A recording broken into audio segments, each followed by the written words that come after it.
Hello and welcome back to another episode of Beyond the To-Do List. I'm your host, Eric Fisher, and this is the show where I talk to the people behind the productivity. This week, I'm excited to share with you a conversation I had with Dr. Nicole Byers. She is the host of the Bold Life podcast. She has a Ph.D. in clinical psychology, specializing in neuropsychology. And you guessed it, in this conversation, we're going to talk all about the brain and how that relates to productivity. We're going to talk about how neuroscience and psychology in her background led her to the areas of productivity and the brain, how the brain works, why your brain makes you procrastinate, how to spot the 4 signs of procrastination, and how your brain learns negative mental habits like perfectionism and people-pleasing and self-doubt, and then how to overcome those things by giving your brain more and or better things to spend its time on. We even talk about sleep and the brain. So just like Nicole does with her clients and students, she is going to walk us through and teach us more about the brain and how it connects to productivity. It's fascinating. It's fun. You're going to love it. So I'm just going to get out of the way and say, enjoy this conversation with Dr. Nicole Byers.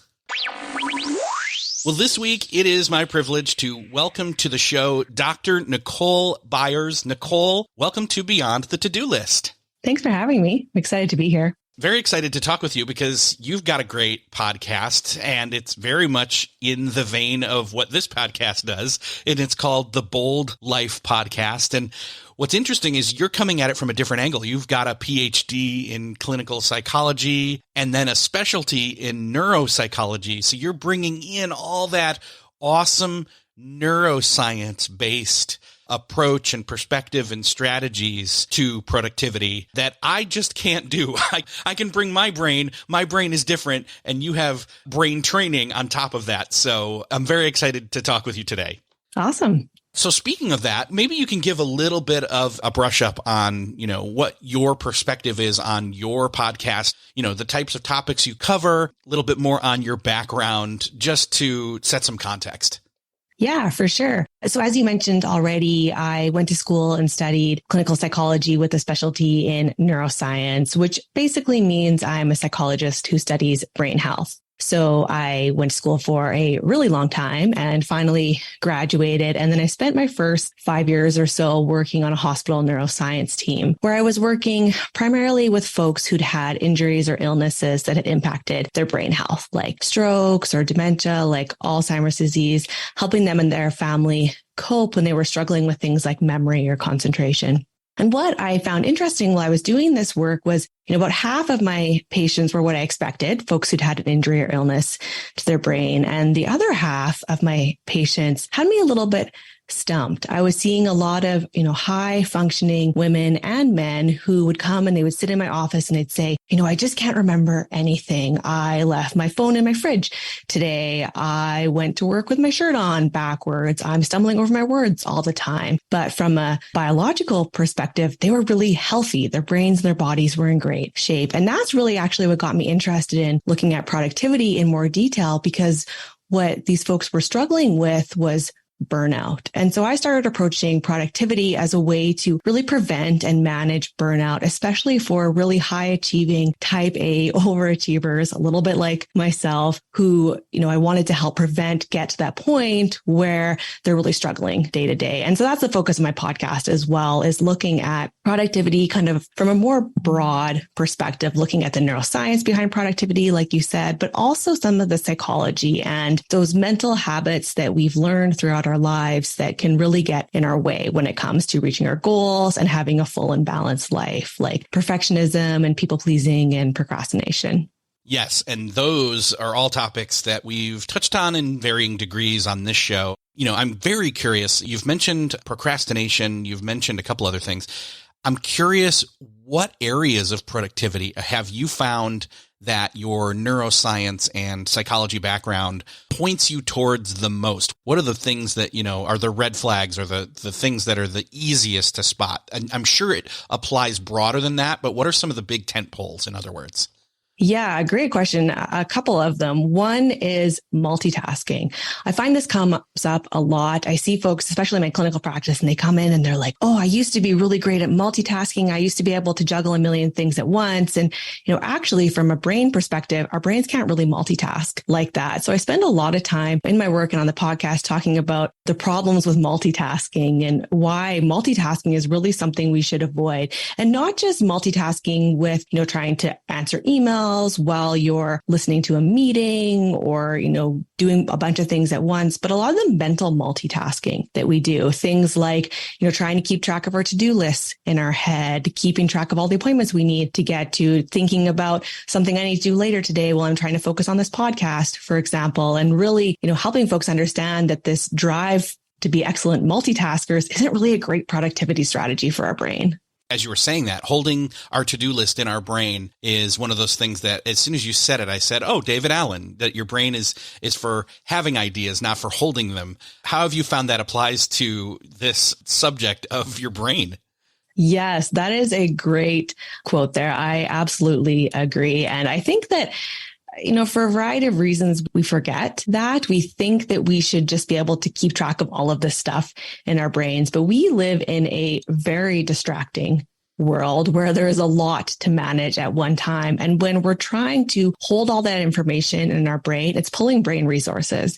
So if my brain is trying to focus on, the 10 things I need to pick up at the grocery store, for example, it has less resources to focus on things like making sure I don't forget my wallet at home or remembering where I park my car, for example. And we end up getting into this deficit model where our brains are using up resources in one area to stay focused and stay multitasking. And then we're losing resources in another area. And that can really lead to a lot of frustration and mistakes, which are even more frustrating day to day. And I've found that using external tools, like, for example, you just said parking the car. And I just got back a few weeks ago from a podcast conference. And when I parked the car at the garage, I didn't think to myself, oh, I'm going to hold that thought in my head for the next week till I get back to pick this car up. I took my phone out and used a supplemental device and took a picture. So I knew exactly where, it was like Blue 5 or something along those lines. But to be able to know, okay, now, and in fact, I think this actually goes back to one of the things that you talk about sleep. We're going to talk about sleep later, but it's almost like the shelf idea in a certain way that I know you refer to. Yeah, external strategies are fantastic. They just make life easier for our brain, right? Why have to put resources towards remembering where you park your car when you can take a picture? There's some interesting research going on in the way that technology is kind of changing how our brains are functioning. For example, everyone who grew up in the 80s and 90s makes jokes about how we just had to know all this information because you couldn't Google anything, right? And now we can Google and come up with all these answers. And so we don't need to store all that information in our brains anymore. But as a result, those creative, those problem solving parts of our brain are being able to take on a greater role and have more freedom to do that type of creative thinking, which I think is, if nothing else, one benefit of technology. Yeah, we recently talked with Tiago Forte and his book, Building a Second Brain. And this goes right in tandem with this conversation in terms of having an exterior to yourself and to your brain system to capture and then work with. There's 4 stages. I'm not going to list them all. Go listen to that episode. I'll link it up in the show notes. That externalizes things, thoughts, feelings, ideas, etc. to, 1, acknowledge them. 2, release them from your brain and offload your mental RAM, which is something I talk about a lot. I'm curious what your thoughts are on that topic. And then to be able to actually do something with those ideas and or connect them with other ideas that are already exterior and in that trusted system.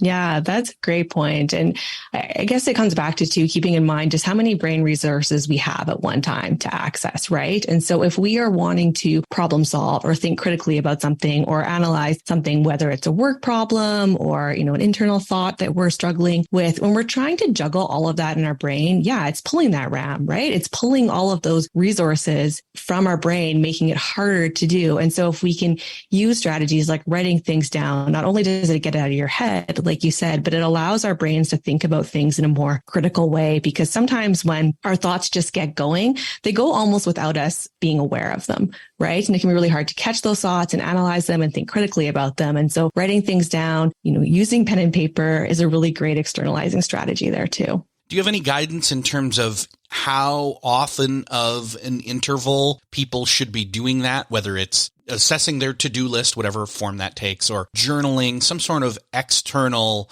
releasing of thoughts, feelings, etc.? Yeah, it's a great daily habit to get into for sure. There's definitely some research that, having a daily gratitude practice, for example, you write down things that you're grateful for or positive things that are going on in your life. It's a really great overall strategy for our mental health. But I'd also say whenever you're starting to feel overwhelmed, because that feeling of overwhelm is a good signal that our brains are getting pushed to their limits, right? If I'm starting to feel really tense about something, whether it's at work or with my family, if I'm noticing that my stomach's in knots more than it used to, if I feel like my thoughts are racing out of their control, those are all probably signs that your brain needs a bit of a break. And using some of that journaling, being able to get that information out of your brain, being able to take a step back from what's going on is a great time to do that. Now, you mentioned earlier multitasking and even mental multitasking and how our brains aren't meant to do that as kind of one of the tent poles. Are there any other, I know we've mentioned procrastination, and I want to go there, and I want to touch on sleep. Are there any other tent poles that neuroscience really, you feel like really has not the answer, but a better approach to productivity? Yeah, I think one thing that, we can take from some of the cognitive neuroscience research is also how long we can actually maintain our focus and work. And it can be really tempting, especially in our modern world where, productivity is put on this pedestal and we feel like we need to be productive and we need to work and we need to do stuff all the time. But realistically, our brains also have limits for just how long they can stay focused. It's about 60 to 90 minutes. And so if you're sitting at your desk working for longer than an hour, your productivity, your efficiency, your concentration are all going to start going down. And we tend to feel in these situations that, if I just keep working harder, if I just work through lunch, if I just stay up all night, I'm going to get more done. But the research says, no, this isn't true. It makes us overall less efficient. We get less done. So we're not even being more productive by working longer. And it also leads to some long-term consequences in terms of our health, our well-being, our stress, our sleep. All of these things can be impacted when we're not taking those regular breaks. Definitely. And that goes right on into, I remembered what the other one was, and you had mentioned it. It was the word overwhelm, and kind of goes hand in hand with the term burnout. How do we get ahead of that? What are the signs of burnout and or overwhelm, especially when it comes to our mind and productivity? Yeah, that's a good question. And so, the signs can be a little bit different for everyone. Some common signs I see in terms of our thinking abilities are we start to stumble more over our words. If you are, in a meeting and you can't quite find that word and it feels like it's just on the tip of your tongue and that starts to happen more and more often, that can be a sign that your brain is getting to that point of burnout. Memory, we talked about a little bit already, but if you're more forgetful, if you keep putting your phone down and you can't remember where it is, or you feel like you keep dropping the ball and missing things that you should be remembering, that might be another sign. And sometimes we feel that burnout or that overwhelm physically in our bodies first. Tension is a really common sign that our brains are getting to their limit. Our brains and our bodies are very connected, and often our bodies will feel that overwhelm before our brains are even aware that we're getting to that point, especially in our modern world where we have this tendency to push through and continue to work. We ignore some of those early signs. And so our bodies can kind of throw up that white flag and say, hello, pay attention. Things are not going well. So tension, if your shoulders are in knots and they're starting to creep up to your ears, if you're getting headaches more often than normal, if your jaw is super tight, if you're starting to notice that your stomach is not doing great things, your digestion is all off, if you're exhausted, if you sleep for 8 hours and you wake up and you're still like, oh my gosh, I can't believe I have to get through my day. All of these can be some of those early signs that your brain is getting to that point of burnout and overwhelm. So one of the things that is right on my mind today as I record this, because I only got just shy of about 5 hours of sleep last night, which was not optimal. That is suboptimal for me. I usually get 7 to 7.5 and try really hard to get quality sleep, not just quantity of sleep. I want to touch on the topic of sleep here, especially because it ties right into this. I can remember that in my freshman year of college, there was one point in time I was having a conversation with somebody and I forgot my girlfriend at the time's name. I couldn't for the life of me. I was like, oh no, why can't I? And it was a bad sign because I was overwhelmed. I was feeling burnt out. But on top of all of that, what was contributing to that overwhelm, that burnout, was I was not only getting lack of sleep time-wise, but lack of quality sleep because of my roommate. I will place the blame squarely on that. Yeah. So sleep, obviously we know a lot about that, but how does that tie in with the brain? And this is where I want to kind of bring in you've done a whole episode on this in terms of, for example, my problem last night is my brain just wouldn't shut off. So I know you have like 3 steps to turn your brain off and get better sleep. Yeah, that's a great question. Just a couple comments on sleep in general. Yeah, you're right. 7 to 9 hours is kind of what we recommend for sleep. And that's being in bed asleep, not laying in bed, staring at your ceiling, thinking about everything you need to get done, right? That's good quality sleep. And absolutely, sleep can really impact our brain functioning, our body health. Lack of sleep is associated with increased risk of heart disease, stroke, diabetes, weight gain, anxiety, depression. From a cognitive perspective, sleep is when our memories consolidate. So while you're sleeping, all of those new memories you've made during the day are consolidating or becoming stronger and getting put into long-term storage. So if we're not getting enough sleep, it makes sense that we're starting to notice memory problems, or you can't come up with your girlfriend's name, or you can't quite remember what you did yesterday, your body's not feeling the greatest. I think if I had to go back and someone told me I had to study something else in school out of the neuroscience, I would study sleep, because I think it is that important to our overall health. So that's my up on a pedestal about sleep for a minute there. But in terms of what can we do? Yeah. So, a couple of strategies are, we really want our brains to know that our beds are for sleeping. And this is, I think, particularly problematic in our modern world where we have so many devices, right? Our phones are right next to us in bed, our laptops, we sit on our laptops and answer a few emails before we go to sleep. But that's really what that's training our brains, is that bed is where I work. My bed is where I check my email. My bed is where I scroll social media. And our brains are fantastic learning machines. So we don't want to teach them the wrong thing. We want our beds to be where we sleep. And so making sure that you're not sitting in bed checking emails. If you need to do that, make sure you do it somewhere else. If you're lying in bed and you can't fall asleep, I always recommend, if you're laying there for more than about 20 minutes, get up, go to another room, do something else for a little bit until you become sleepy again, because that's, how we want to train our brains, that I'm not going to lay here in bed and stare at my roof all night. I'm only going to lay here when I'm going to fall asleep. So that's definitely an important step. Okay, what about the non-work device related stuff that's, say, fun, like checking Twitter for fun, or people have iPads, we're reading in bed, even non-device things like a book. Should we be doing that? What's the word there? Yeah, good question. So I'd say anything electronic is a no-go. There's lots of research on the light that our electronic devices emit is really interferes with our sleep quality. So if you have, an e-reader or a tablet or whatever, probably don't read that in bed, even if it is something that's meant to relax you, read it somewhere else. Give your brain a little bit of a break as well from those devices for, half an hour or so before you go to bed. I personally do read books in bed. If I had trouble sleeping, though, I would stop doing that. So reading helps me fall asleep, but it could be that I eventually train my brain that my bed is for reading. And I'm sure anyone who reads can attest to this. I've had those nights where I've stayed up way too late just because I wanted to see how the book ends, right? But if you're noticing that you're reading in bed and you're not falling asleep within that, 20 to 30 minute mark, maybe try reading somewhere else in a comfy chair, in a different room, and then going to bed when you feel sleepy.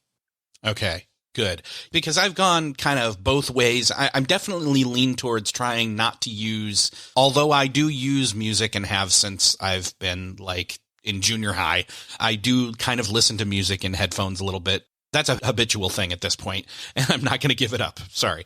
But yeah. Reading has kind of been, I've definitely been on the no text side of things when it comes to the bedroom.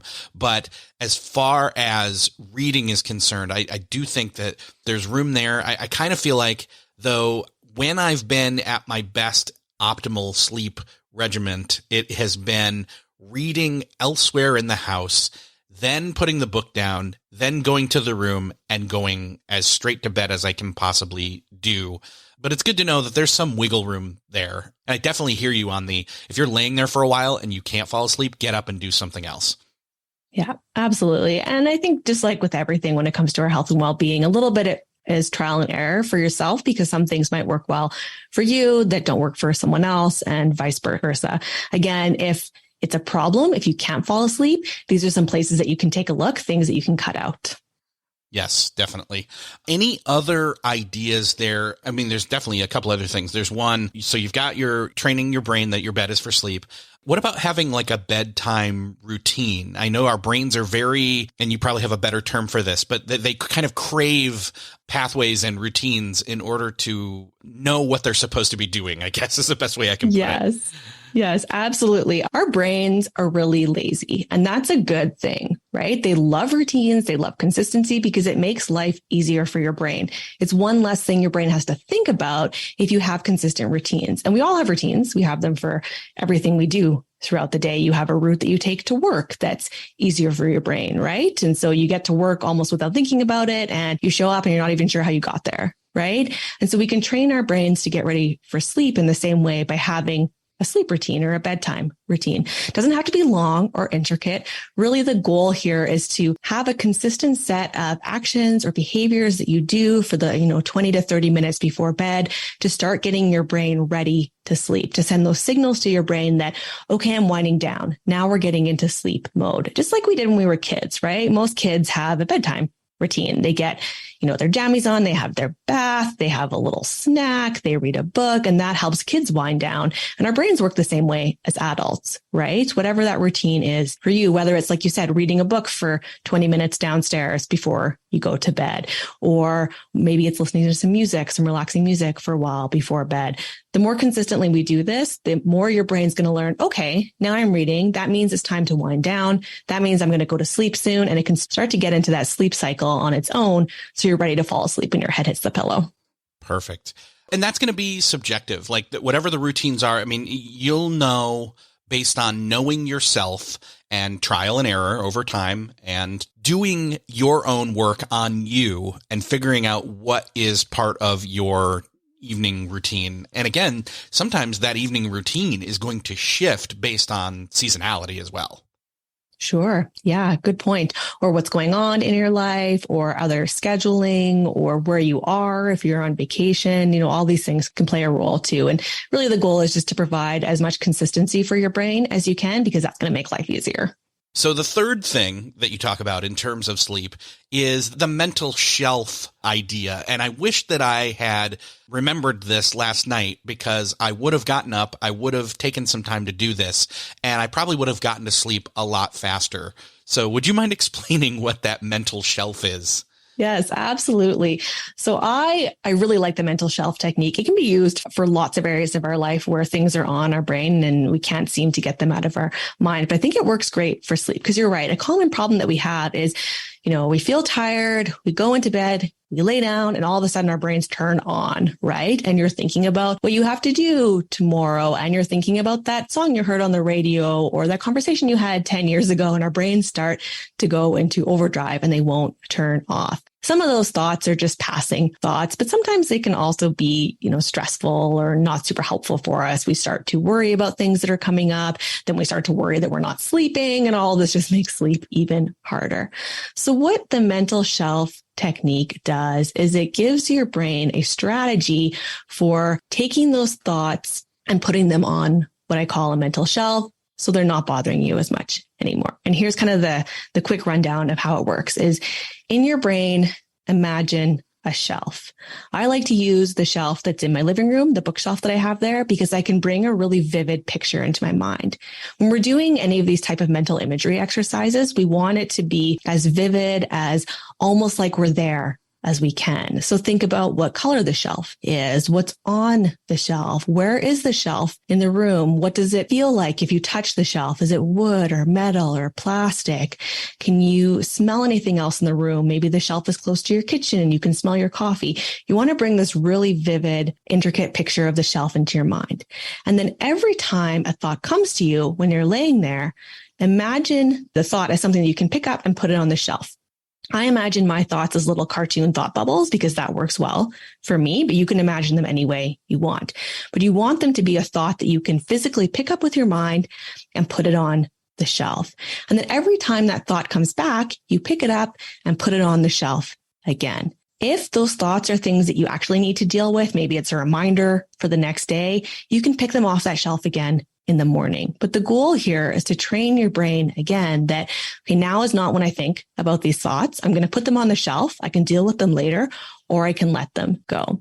It will take some practice. It's normal for those thoughts to keep coming back, especially when you start doing this. But the more that you do it, the easier it will get. The faster you'll be able to put those thoughts on the shelf and they'll be able to slip from your mind and no longer bother you. And the less of those thoughts that you'll have, so you can fall asleep more quickly. Now, listeners that are paying attention will notice that there are similarities to what you were just talking about in terms of the mental shelf and meditation. And, when a thought comes and you're concentrating on your breathing, a thought comes, and it's not that a thought happening is a bad thing. It's that you acknowledge the thought, but then in essence, you put it on the shelf. And if it keeps coming back, you keep putting it on the shelf. And so if you have a meditation practice, you'll find, and at times when I've had a meditation practice in place better than I do right now, admittedly, I am able to overall let things come and then put them in their place. I was going to say metaphorically, but maybe that's not incorrect. It's metaphorical. It's psychological. It's emotional. But it's having order, in other words. Yeah. And having some control over those thoughts, right? Yes. Not trying to, force them away or trying to judge them, just being able to pick them up and put them on the shelf because they're not useful right now. The visual aspect of this strategy works really well for me because I'm a really visual learner. There is a lot of really great research that has been done on athletes, for example, on how visualization can improve performance. And so that's something that just fits really well for me. But you're absolutely right. If you have another meditation practice that allows you to, imagine your thoughts on a river, for example, and they flow away from you or whatever it is, fabulous. That's a great strategy. So we were just talking about sleep here. I'd kind of like to really quickly talk about, okay, there are ways that you can recharge throughout your day. Even if you did get optimal sleep, we do get tired. We do need breaks. And I want to talk about some of those best mental breaks for our brain. And then I want to touch into the final topic of procrastination. Hence, I'm procrastinating on purpose on procrastination. I love it. I love it. Yeah. So mental breaks for our brain throughout the day. So really a good time to take a break is whenever you start to notice that you're losing focus on what you're doing. If you're starting to get fidgety or a little bit cranky or a little bit uncomfortable, again, those are all signs that our brain might need a little bit of a break. This will be really individual as well, but great strategies for your brain in terms of taking breaks are anything that gets you up and moves you away from where you're frustrated. So if I am sitting at my desk, getting frustrated with whatever project I'm working on, I need that little bit of a mental break. I'm starting to, zone out, not pay as much attention, get really fatigued. Getting up and moving to another room to do something for a few minutes, just like with sleep, is a great strategy. Because again, we don't want our brains to sit here at my desk and stew and stress about how frustrated and tired I'm getting, right? So if I get up and go into another room, maybe grab a cup of coffee, go walk around my office for a few minutes, get up, move your body away is a really great strategy. Very cool. Yeah. And I've heard that it's often doing something different than what you've been doing. Like if you've been sitting at a desk, stand up. If you've been staring at a screen, don't stare at one. If you've been inside, go outside. If you haven't been drinking or eating anything healthy, do that. And it's often punctuating and closing what you were doing off or down or shutting it down. Whatever the best way is that you need to internalize that and then pivot away. And it signifies a break. It signifies a change of pace. And then you come back and you're fresh again, kind of like doing almost a Pomodoro technique. Yeah, absolutely. And it can be helpful, I think, to think of your brain as like a muscle in this situation. So if I'm sitting here working at my desk on my computer related attention brain muscles are fatiguing. Right. And so if I get up and go do something else, like I go outside for a few minutes, it's like I was exercising my arm when I move on to legs is a good analogy. I'm giving my brain that space it needs to do those tasks. If you've ever been, trying to think of the name of a person, for example, and you're thinking, you just can't think about it. But then in the shower, 5 hours later, the name of that person comes to you. That's normal. That's because our brains fatigue in this way, right? When we're spending too much time focusing on one specific task or one specific strategy. And so yes, taking a break, doing something totally different is a really great strategy. Yes. And as you were saying that, it's like, oh yeah, sets of reps. And you then stop and you move to a different machine or a different workout and you cycle around and come back around again. So if that helps anybody kind of internalize that, that makes sense. Speaking of working out, one of the other things people procrastinate on often. Let's talk about procrastination now. Sure. Yeah. So obviously it's a huge deal. It is one of the biggest productivity sucks that is out there when it comes to just blockers. It stops us from doing things, and it can be very vague. It can feel very vague and amorphous, and just a cloud descends on you and you don't know why you're not doing the things you should be doing, macro and micro level. I'm curious, what are some of the ways that we can spot the signs of procrastination first, and then let's pivot into, okay, what can we do about it? Yeah.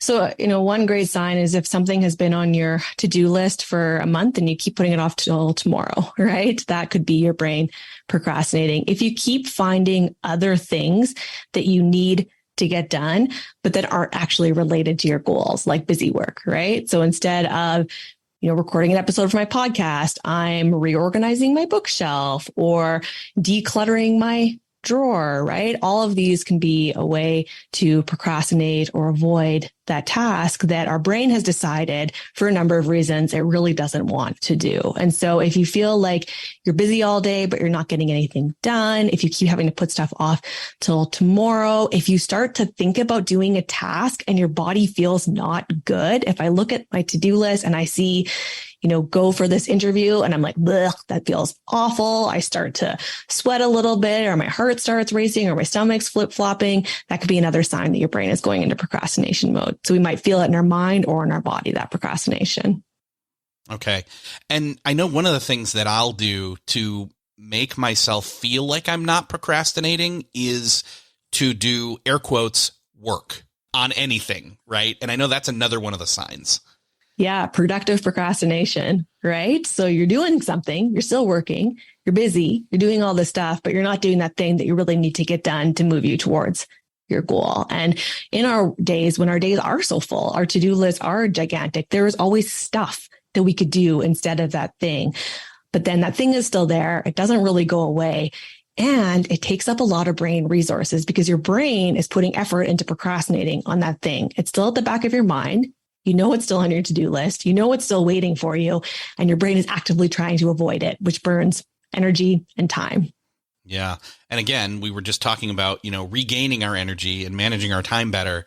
But if you're procrastinating, you might not even be able to be aware of what your energy level is, or, time may feel all wonky. Yeah, great point. So I know that, and the busyness or the busy work is easy to do. It's like, okay, well, I guess since I don't want to do the big thing that, like you referred to, there's a thing on my list. It's been on there for a month. I keep moving it either back a week or back days to weeks to months.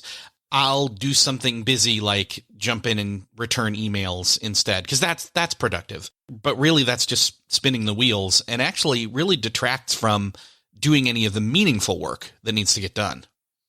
Absolutely. I know we talked already that our brains are really designed to be lazy and conserve energy, and that's a good thing until it gets in our way. And the other important thing I think to keep in mind here is that our brains are also designed to keep us comfortable and to keep us safe. And so usually when we're starting to experience some of this mental resistance, which is really what procrastination is at its core, is there's something going on in our brains where our brain is like, ugh, no, I don't want to do that thing. Right? There is some reaction that our brains have had that said, this thing is scary. I'm not sure how it's going to work out. I'm not sure I can do it. I don't want to mess up. I don't want to put all this time and energy into this. So let's just avoid it and keep procrastinating. And so I know sometimes it feels like we don't really know why we are procrastinating, but if we spend some time, whether that's journaling or doing any other exercises to really get to the root of what is causing that procrastination from your brain? Why is your brain trying to prevent you from doing this thing? What is the fear that your brain is scared of might happen can really help overcome that resistance. Again, when we bring those fears into the open, we bring our thoughts into the open, it really frees up some of that space for our brain to look at them more critically. I was just going to say that kind of loops back around to the journaling and or external brain and self-awareness, all topics that we've talked about on the show in the past. It really does wonders to having clarity. In other words, if you've got more clarity than you do normally, then suddenly it's like, oh, I can identify why I'm procrastinating on something because I know that like I don't want to, I'm trying to think of an example right off the top of my head and I'm not going to be able to do it, but it's an example of that. It's like, hey, it's not that I'm being lazy, which is often what procrastination is paired with. It's that there is a reason, you have a reason, you may not be aware of what reason you have for being that way about that thing and procrastinating on it. Yes, absolutely. Yes, that is such a great point to make. Is you're absolutely right. Is that we procrastinate, what we internalize, what we take in is that, oh, I'm procrastinating because I'm lazy, right? Which doesn't motivate our brain to do anything, right? When I feel like I'm lazy or I'm not good enough, my brain isn't going to want to take action, right? And that's not true. That's not why we're procrastinating. Again, there is some fear or some worry or some uncertainty that's at the heart of that procrastination that is, largely happening without us being aware. Our brains are amazing at doing this. They tell all these stories to us behind the scenes that trigger that limbic system, that fear response in our brain to say, ooh, I don't want to do this thing. And it keeps that cycle of I'm scared, I'm uncertain, I'm not comfortable, so I'm going to avoid. And we keep spiraling into procrastination and it gets harder and harder to take action. And it really loops back in and folds in on all the other things that we've talked about in this conversation, whether that's lack of memory and concentration because I'm procrastinating, because there's something that's draining my energy because I keep putting it off and I have to keep putting it back on the memory shelf so I can get some sleep. And lack of sleep is folding into burnout and overwhelm because of lack of sleep, as well as procrastination and so on and so on. It all kind of shame spirals in some way to where you just have to step out of it. Actually, that's a great place to kind of land here, is to say, if we're finding that we're experiencing all these different symptomatic examples of just we're drained, we are not operating in an optimal way at all right now, how do we short circuit all of that spiral? Is there one place you'd kind of point to and say, hey, if you're experiencing all the things we've talked about in this conversation, I know there's not a silver bullet, but is there a couple of different like small things to start heading the right direction? Yeah, I would say a great place to start is to give your brain some breathing space, whether that's literally you focus on your breath. If you're starting to feel overwhelmed and stressed and procrastinating and uncertain, take a step back and take a few deep breaths. It sounds simple, but when our brains go into that stress response, it changes how we breathe. We start taking more shallow breaths. We use a lot of muscles through our shoulder and our chest, which increases that stress response for our brain, and we can continue in that cycle of feeling stressed out and overwhelmed. So even something as simple as taking a few deep breaths to kind of get your brain out of that hyperdrive, overwhelm mode can allow us to free up some of that space, some of those resources we've been talking about, to think more critically and take a look at, okay, why am I feeling this overwhelm? What is driving this for me? Is there something I can do about this? Where can I take action? Because we can't think critically like that when our brains are in overload mode. So take a few breaths, get up, move your body, get some fresh air. These are all really great in the moment strategies. I know people that have listened to the show for a long time also know that I have found that just pressing pause, getting out of my remote workspace at home and going to, like, say, a coffee shop, treating myself to a beverage of some sort, and having a giant legal pad and an analog pen or pencil and just starting to write down things that are on my mind at the time, almost in a form of meditation, almost in a form of brain dump, a la David Allen and Getting Things Done, helped me to have a starting point. And again, going back to what we were originally talking about in terms of journaling and externalizing things, getting it out of your head so you can actually start to identify and or work with things.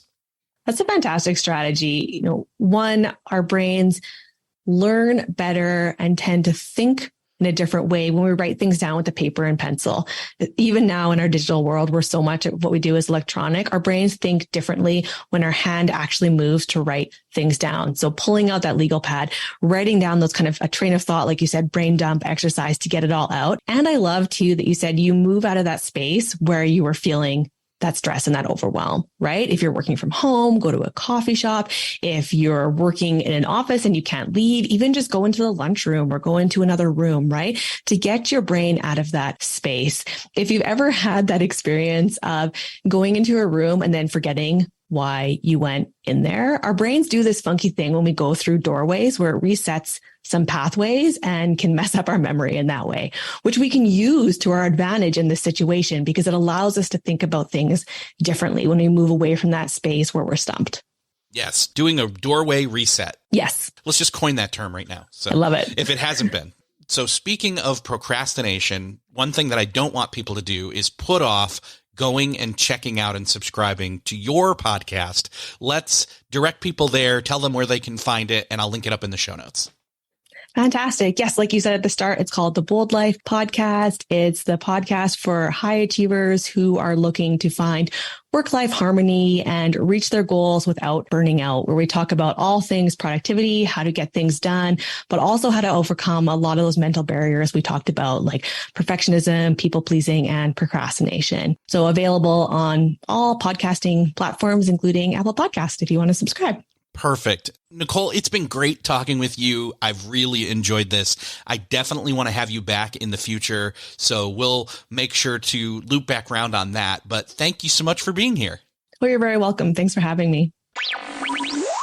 Well, that's another podcast crossed off your listening to-do list. I hope that you enjoyed this conversation about neuroscience and psychology and the brain and productivity. And I hope that you got something great out of this. I hope that every time you listen to an episode, something, even just that one little thing, can help you to turn a degree of direction in the path that you're taking and helps you out. If you found this helpful, would you do me the favor and do somebody else the favor of sharing this podcast episode with them? Hit that share button wherever you're listening to this, in your podcast player app of choice or on the web. Share this with them. Let them know what it's about. Let them know why you think that they would enjoy it. Do them that favor. Help them out. Help me out by sharing the show, letting more people know about it. And also, if you didn't know, you can enjoy 7 to 10 minute shortcast episodes of Beyond the To-Do List. Just go to beyondthetodolist.com/Blinkist. Check that out. It's free and it's easy to check out and listen to a few episodes. Get a quick boost of productivity. Again, thank you for sharing. Thank you for listening. And I will see you next episode.